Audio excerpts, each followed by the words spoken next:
So this is going to be kind of an odd video. Recently, while playing Dark Souls, I was in New Londo, and I couldn't help but notice that it has a lot of similarities to Mario 64's Wet Dry World.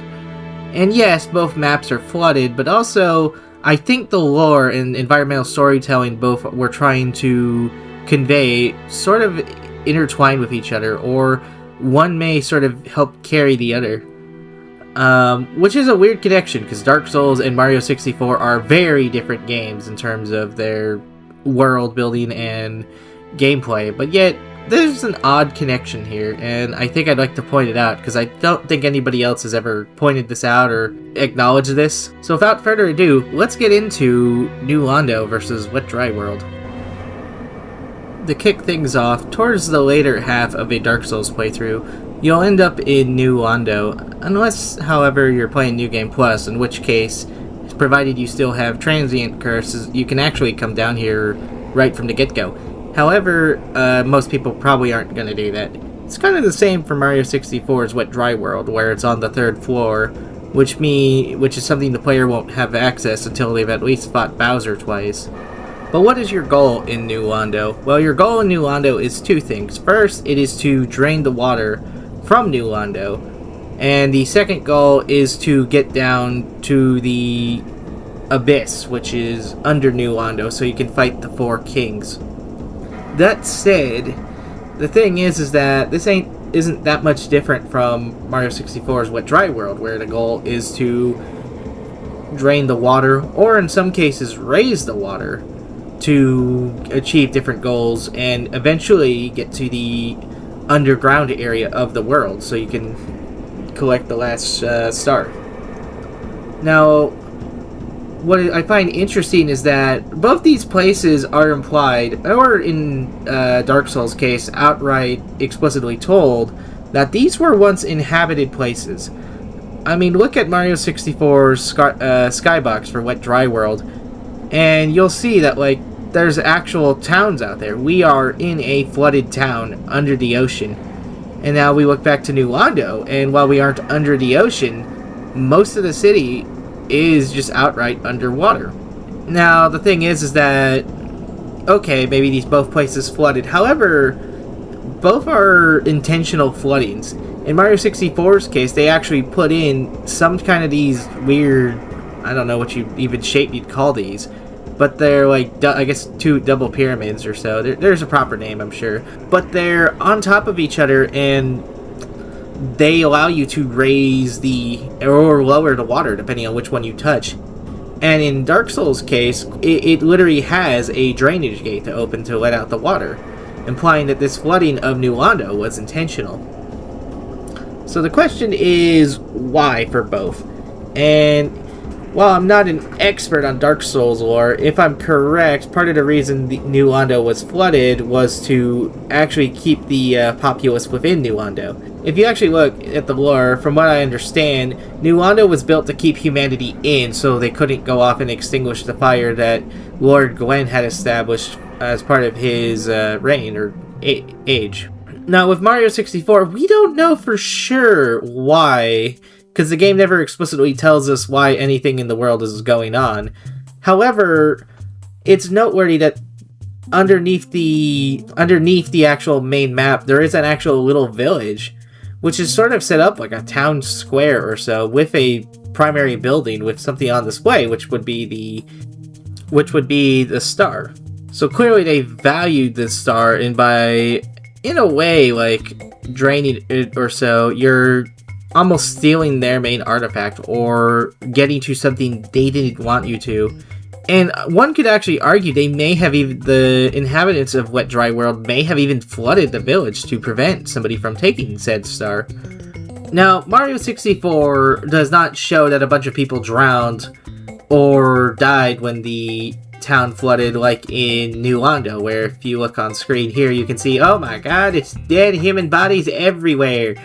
This town was flooded with humanity in it. However, it gets kind of wilder than that, because if you know the Dark Souls lore, people technically can't stay dead.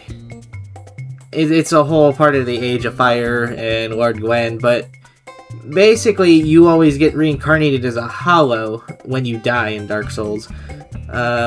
So these bodies down here either may still actually be people alive that are trapped in their bodies, or these are empty shells of what remained of the populace that drowned when the city flooded. I'm not really sure which way we're supposed to take it, but it is quite, either way, not the best implication. Now, Mario 64, you can't find bodies. However, it is a game for targeted at all demographics, so they're not going to have scary skeletons and gore. However, I think we can take the implication that not everybody likely got out when the whole place flooded. I mean, if you look at the skybox here, you'll even see that, like, around the, even outside the map playable area, this was a really big town or city. Like, there are buildings everywhere, and these are all underwater. Plus, not everybody may have wanted to leave when Wet Dry World was flooded. Now, the other thing both these places do achieve is kind of this uncanny liminal vibe.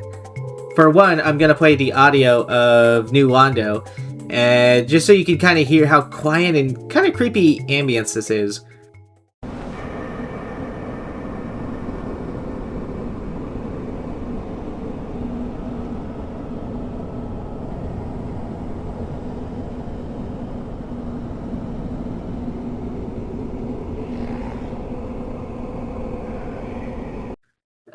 Compare that to the audio from Mario 64's Wet Dry World.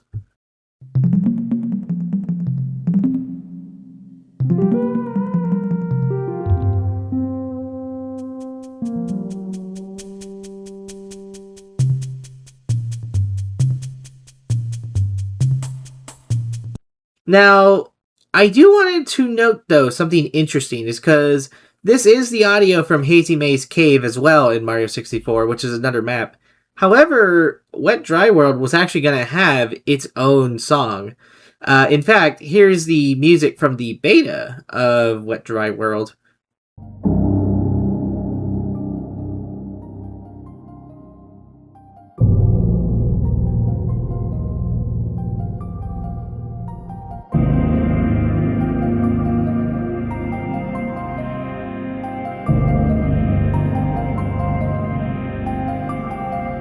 So as you can see, it's much more creepy and ominous.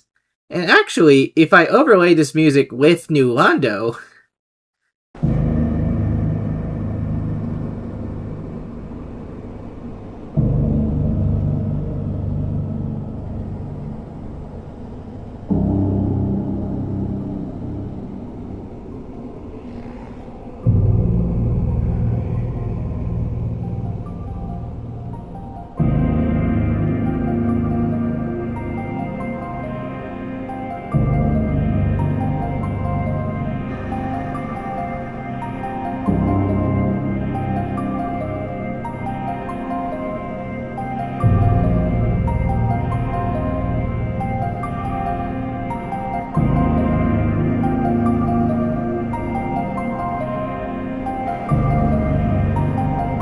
I mean, it's not perfect, but you'll see it kind of fits. It's somewhat actually vibing with the actual world and map we're in. The other thing that's odd is that there's so many switches and pillars in this map to, like, keep something in, which I believe would be the Four Kings, and humanity. So what would Mario 64's world be trying to keep in? Because again, you can flood and change the water level. So clearly this was not a, like, catastrophe of this town just flooding. This was built into its design, and somebody designed this place to flood. Well, we could theorize, though we won't know for sure, but something tells me possibly there is something like the Four Kings canonically in Wet Dry World. Or maybe it was part of some crazy ritual or occult activity. If you look in New Londo again, you can see that there's skeletons and other horrors that have emerged down in New Londo. It is possible that such things emerged in Wet Dry World.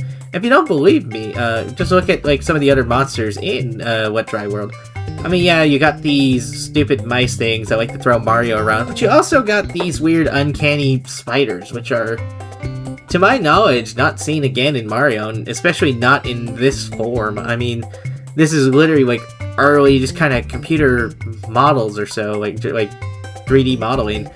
Even more kind of uncanny about it is that, like, it's such basic colors. Yeah, Mario's very bright and stuff, but, like, look at the Goombas from Bob-omb Battlefield or the Bob-ombs. There's a bit more, like, you can kind of tell they were supposed to be something. They don't just look like a circle with sticks hanging out of them. The other thing, too, is this is the only map with these switches for the water, so these don't appear in any other Mario 64 map, to my knowledge, which is another thing of note. Like, this was an intentional choice, and only to Wet Dry World.